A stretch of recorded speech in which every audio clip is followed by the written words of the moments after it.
Сабыр кыл, ар бир нерсенин бүтөөр чеги болот. Падыша Абдулазиздин атын алып жүргөн чоң мечитте урматтуу шейхибиздин бири менен жума намазы окууну жараткан пешениме жазыптыр. Шейх саат 11 чамасында мечитке келди да 10 рекет нафил намаз окуду. Намазын бүтүп жанындагыларга салам айтты. Оң тарабында элем оозуна алек алдым. Ошол күндөрдө каалаган темада кутба айта албаганыма, дарс окуй албаганыма тынчсызданып оңтойсун абалда жүргөм. Шейх устат эңкейип, сабыр кыл, ар нерсенин бүтөөр чеги болот деди. Ооба, шейхтин сөзү ушуну менен эле бүттү.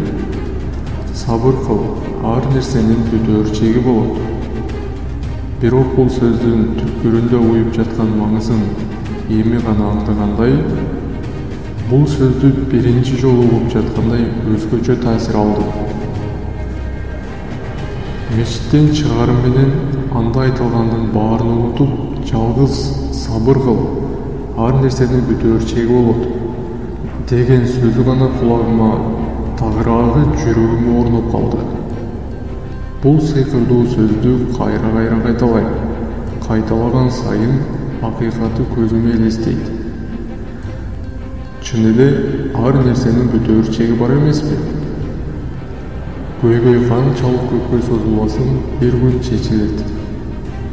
Ачкалык, оору, жакырчылык, карыз, түрмө жана башка болгон топой маселелер баарынын бүтөөр убактысы бар.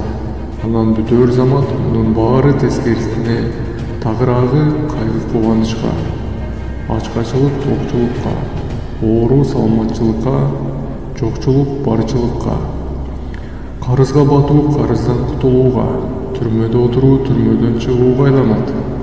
Кыскасын айтканда, төө келип күлкү менен шаттыкка курчалат. Агайыны, эже карындаштарым, эгер башыңарга кандайдыр бир бале келсе, сабыр кылгыла. Аныгы ар бир иштин бүтөөр чеги бар. Түн канчалык узун болбосун, таңдын атышы менен өз өкүмүн аяктайт.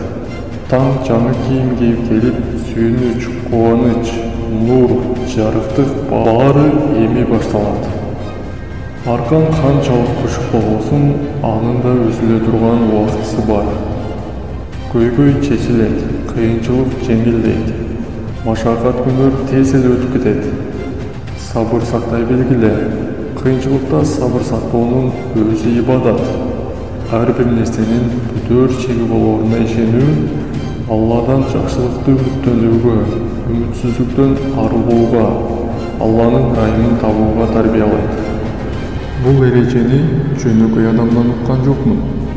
Жакшы 90га таяп, өмүр арабасын татаал жолдон тартып өткөн аалым имам, данышман үгүтчү адамдан уктум. Ал бул сөздөрдү жашоонун бизге көрүнбөгөн көмүскө жагында көргөндөн кийин айтып жатат. Турмуш кемесинде ары бери сүзүп бүткөндөн кийин айтып жатат. Жашоо деңизинин агымында чала куруп, бышык жетелип, көзү каныккандан кийин айтып жатат. Бул жашоодогу жазылбаган мыйзам.